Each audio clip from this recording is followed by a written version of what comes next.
Isang nakakagulat at mabilis na kumalat na balita ang yumanig ngayon sa mundo ng showbiz matapos umugong ang kontrobersyal na pahayag na umano'y ayaw tanggapin ng ina ni Kathryn Bernardo na si Min Bernardo, si Mark Alcala bilang magiging bahagi ng kanilang pamilya. Sa gitna ng lumalakas na spekulasyon tungkol sa namumuong relasyon ni Kathryn at Mark, tila may isang matinding hadlang na hindi inaasahan ng publiko, ang pagtutol mismo ng ina ng aktres.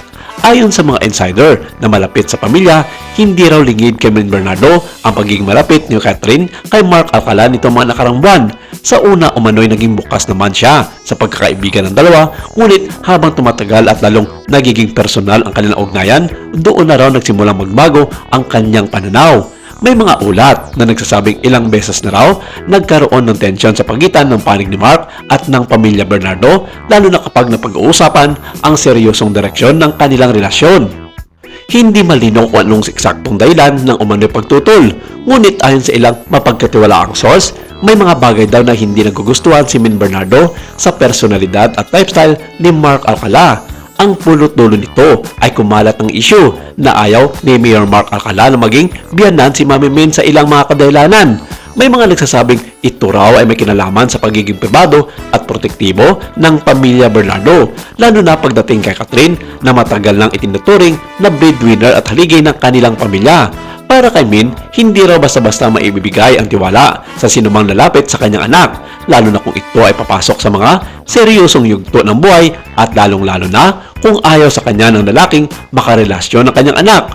Ngunit, ang mas lalong nagpainit sa issue ang umano'y diretsahang payag na kumalat sa social media. Ayaw ko siyang maging manugang, bagamat wala pang opisyal na kumpirmasyon kung ito nga ay tunay na sinabi ni Min Bernardo. Ang linyang ito ay mabilis na naging viral at pinag-uusapan ng mga netizens. Marami ang nagulat, ang iba'y nagulat ngunit nakarelate, at ang ilan naman ay nagtatanong, ano nga ba ang totoong nangyari sa likod ng kamera? Sa gitna ng kontrobersiya, nanatiling tahimik sina Kathryn Bernardo at Mark Alcala. Walang direktang payag mula sa dalawa, ngunit ang kanilang mga kilos sa social media ay lalo lamang nagdaragdag ng intriga. Napansin ng mga fans na tila nabawasan ang kanilang public interactions at ang dating madalas na pag-like at comment sa isa't isa ay tila biglang nawala. Ito ba ay senyales ng paglayo o isang taktika lamang upang umiwas sa mas matinding gulo? May mga netizens naman na agad na dumepensa kay Min Bernardo, sinasabing natural lamang sa isang ina ang maging mapili at protektibo sa kanyang anak. Kung ako rin ang nanay, sisiguraduhin ko munang karapat-dapat ang lalaking papasok sa buhay ng anak ko, ani ng isang netizen. Ngunit may iba rin kumakwestiyon kung tama bang hadlangan ang desisyon ng isang adult na babae pagdating sa kanyang pag-ibig. Habang patuloy ang pag-init ng issue, may mga lumalabas ding haka-haka na maaaring may mas malalim pang dahilan ang umano'y pagtutol.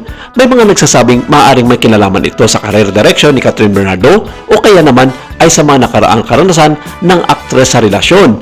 May iba ring nagbubulong na baka may mga hindi pa nailalantad na issue na tanging ang mga malalapit lamang sa kanila ang nakakaalam.